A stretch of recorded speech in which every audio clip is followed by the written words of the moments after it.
In less than a generation, Vietnam has engineered a pivot from a heavy manufacturing center into an emerging digital economy. Moving into the next technological era relies on a centralized framework for the entire state apparatus. We must examine this policy document. Promulgated in January 2021, Decision 127 is the state's comprehensive blueprint for artificial intelligence.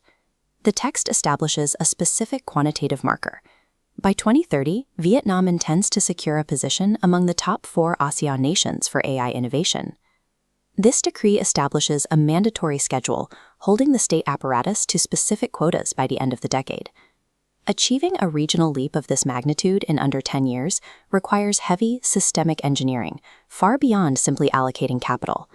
Policy documents are often misread as simple lists of political promises, a collection of independent goals that succeed or fail on their own merits. To understand how this strategy works, we must treat Decision 127 like a strict systems architecture, a technology stack built from the ground up. At the base, infrastructure and law. The middle holds human capital. The top tier manages distributed applications. This structure dictates a hard dependency. You cannot execute the top layer without the middle, and the middle cannot function without the base. A failure at the bottom guarantees the failure of the entire system. Treating the policy as a functional stack shows exactly how departmental successes are gated by the integrity of the foundational layers. Looking at the document's phased approach, the first milestone arrives in 2025, where Vietnam requires itself to reach the top 5 in ASEAN. To support that rank, the state mandates the construction of one national center for big data and high-performance computing. But those numbers escalate as we move to the final 2030 objective of taking the 4th spot in the region. Within 5 years, the physical requirements increase.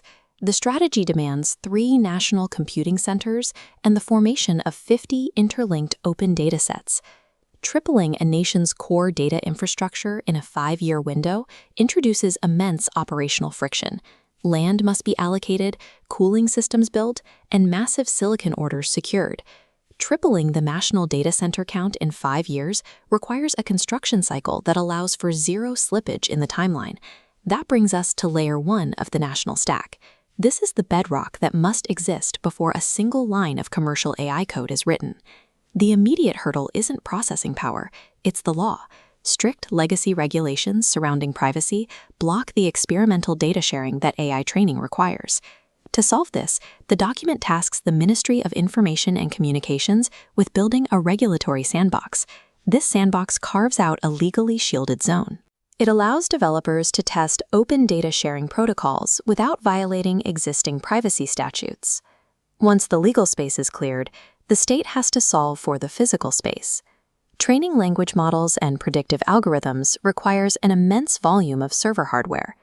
If you look at who is actually ordered to build these facilities, the mandate falls directly to the Ministry of National Defense and the Ministry of Public Security.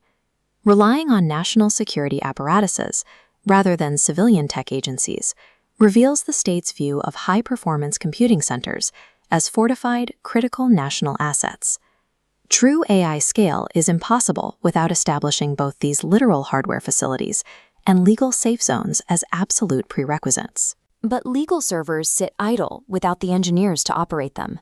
This is Layer 2, the ecosystem.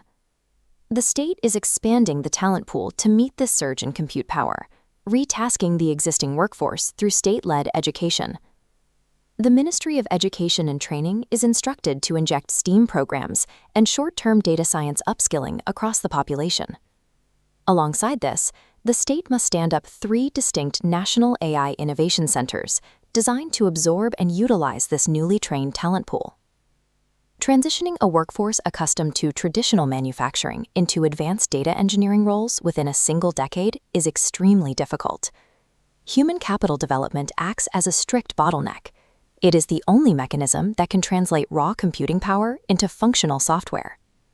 That functional software ultimately powers Layer 3, distributed application, where theoretical infrastructure turns into tangible public output.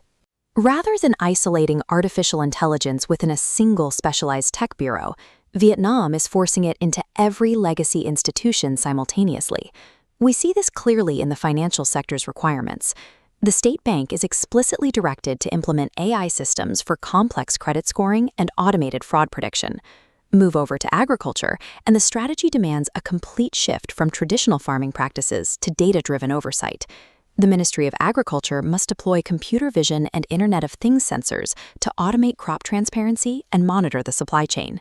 Further down the same page, the Ministry of Transport is tasked with deploying intelligent routing and predictive maintenance across public infrastructure. These diverse mandates are organizationally linked. The appendix table directly maps out how lead agencies must coordinate their data with secondary ministries to make these applications work. By distributing the mandate, the policy acts as a massive whole-of-system upgrade, forcing the entire government machinery to digitize at the same time. When we test the theoretical viability of this completed architecture, we see how the layers interact. A successful implementation sends processing power from the bottom up to the application nodes at the top. But this means deploying smart logistics or precision agriculture in 2030 is entirely gated by those 2025 infrastructure and regulatory milestones. If we model a failure state, the vulnerability becomes obvious. If the legal sandbox is delayed, open data sharing fails. Without that data, the ecosystem cannot train the models. The entire 2030 ambition collapses before it even reaches the application layer. Highly coupled policy designs are efficient, but they carry fatal systemic risks if foundational steps are skipped or delayed. Decision 127 is exactly this, a rigid sequencing of structural dependencies. To measure Vietnam's progress, analysts must look past consumer software output or local tech startup valuations.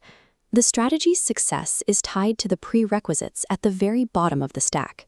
Progress will be indicated by whether the core defense and communications ministries successfully deploy those physical computing centers and legal frameworks strictly on schedule. Winning the regional race in artificial intelligence does not start with intelligent machines. It starts with the flawless execution of bureaucratic and physical infrastructure.